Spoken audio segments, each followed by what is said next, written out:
ढलान के विषय में अक्सर सवाल पूछे जाते हैं कि ढलान किस और होनी चाहिए, उसके क्या प्रभाव पड़ते हैं।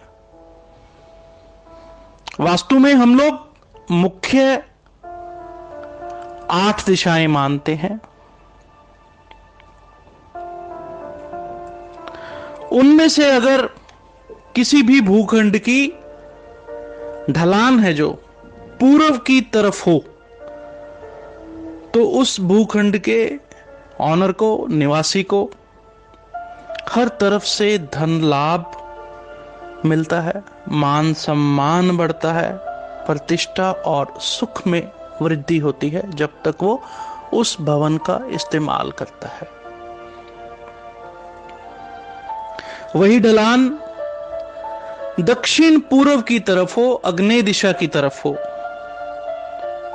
तो उसी जातक को कहीं ना कहीं अग्नि से डर, शत्रुओं द्वारा चोट पहुंचाए जाने की संभावना और कुछ हद तक घर में भी कलह कलेश रहेगा।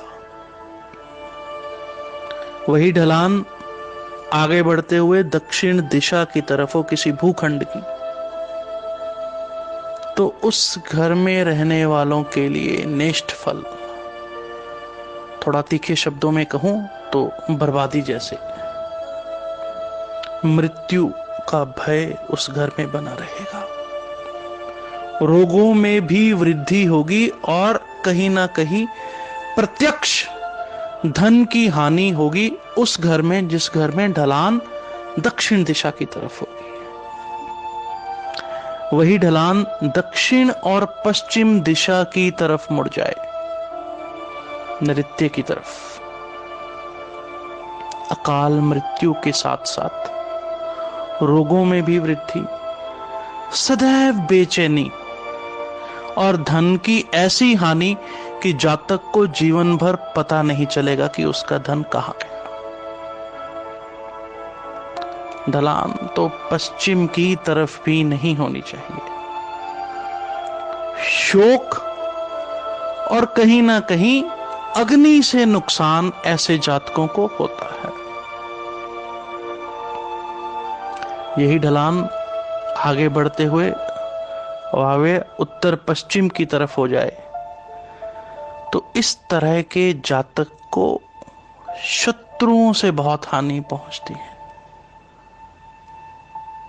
साथी साथ छोड़ जाते हैं, बिखराव हो जाता है घर में और सर्कल में, सामाजिक सर्कल में। घर की लड़कियों को भी दिक्कत होती है।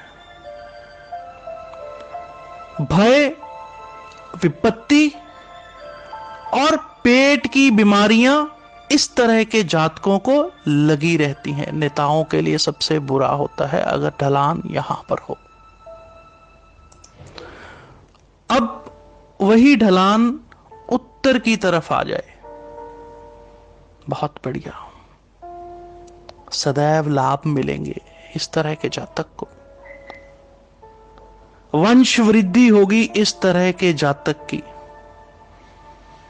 मन में जो कामना कर ले, जहां तक भूखंड की कैपेसिटी होगी, उसकी वो मनोकामना भी पूरी होगी, यानी सब प्रकार के सुख मिलेंगे। उत्तर पूर्व की तरफ हो जाए, ईशान की तरफ हो जाए सारे घर की ढलान, अति से भी अति शुभ, सात्विक आध्यात्मिक जीवन, सुख भी मिलेंगे, सुविधाएं भी मिलेंगी, धन भी मिलेगा, वैभव भी मिलेगा और धर्म का भी वास होगा।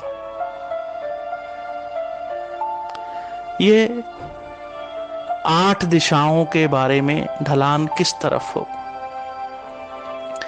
ये सभी नियम मान्य हैं सिर्फ एक कंडीशन को छोड़कर, एक परिस्थिति को छोड़कर।